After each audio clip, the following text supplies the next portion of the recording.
The following program is rated TV MALV. It contains strong language and violence. It is intended only for mature audiences. Oh, Mr. Parker! Peter, wake up.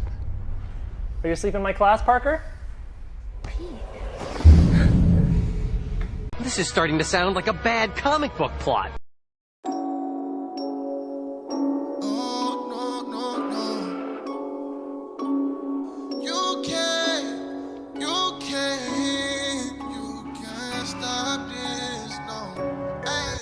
I know that this is my destiny.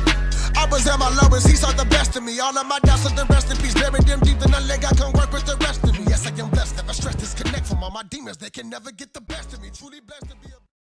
This is what's been popping in the streets, to where I can't even finish a review I've been working on for weeks, if not a month and a half now. Yay! But what's going on, my lovely little nomads, party people, and strangers everywhere across the internet? My name is V. Welcome to Nomadic Reviews. We're looking at the Spider today. Yep, it's great that we have this, where in a couple of days we'll be doing something entirely different, because I'm doing short films now, because that's where we're landing. Short films and an editorial video in response to something that was brought up by Jester Bell. More on that at a later date. So let's just dive into how we normally do this. Hey, fuck it. If you guys have never seen anything involving Marvel Comics, this is basically a horror what if for Peter Parker. I say basically because it follows the same patterns that you'd expect from the origin story. Peter goes to some lab, some say it's Oscorp, some say it's some generic place on a science field trip, some say it was just something that was made by S.H.I.E.L.D. or Hydra. It doesn't fucking matter, because he gets bit by a radioactive spider. The only difference being that once he sees that he has powers, the mutation starts to take hold, and he becomes a monster.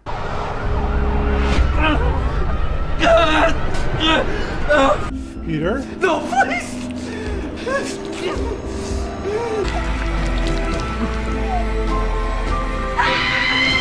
I'm trying to rush through the synopsis because if you guys do not know at this point, I, along with many other people that could talk about this, if you're just a fan of the 90s animated cartoon that had to sit through recently for somebody, involving a video that I'm going to be talking about next year. This story isn't exactly new if you look into certain things, because although the premise is very inventive, I would say that the plot sounds more like an entry into the overall Spider-Verse about Man-Spider.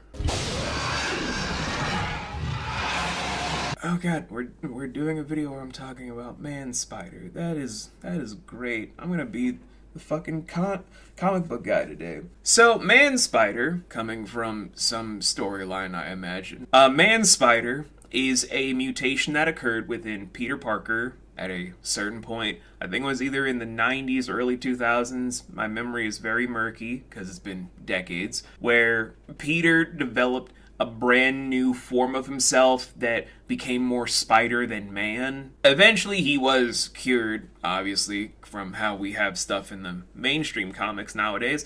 But it was a very memorable form that many people remember more in the animated series from the 90s. So, in that whole frame, it just comes to mind more when you're just sitting there and you're nodding your head like, this is great, this is solid. Why does this feel familiar? It's just the whole premise beats around that, where although the casting is done pretty well with our Gwen Stacy, our Mary Jane Watson, our Uncle Ben, our Aunt May, even the actor playing Peter Parker, all fantastic.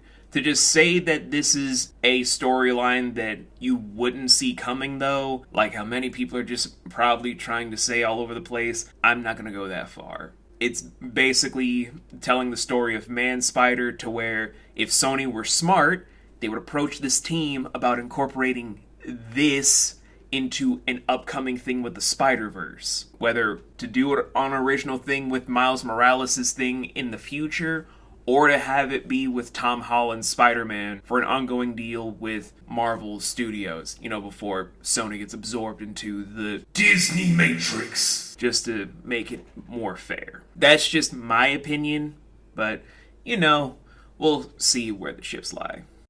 From my point of view, instead of trying to step up, you're still trying to play catch up and keep up with the way you... On the technical side of things, this is shot, edited, and given proper effects fairly well for an indie film that just seemed to not have, a big budget behind itself. Like, the green screen effects seem very, very perfectly aligned. How they do certain things with the camera frame seems very reminiscent of James Wan during stuff like...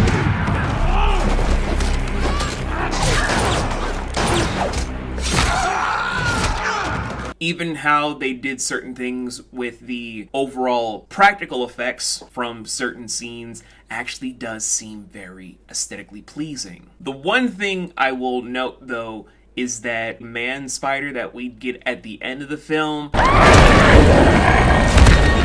is the one part where I'm just kind of iffy with. So it's like, I get what you were trying to do, but it's also kind of looking like if Aragog from goddamn Harry Potter and the Chamber of Secrets, yeah, I got it right the first time, is just becoming a person and just about to attack some civilian that may or may not be Mary Jane Watson. Like, yo, I get it, but also, bruh, you look a little bit weird and funky.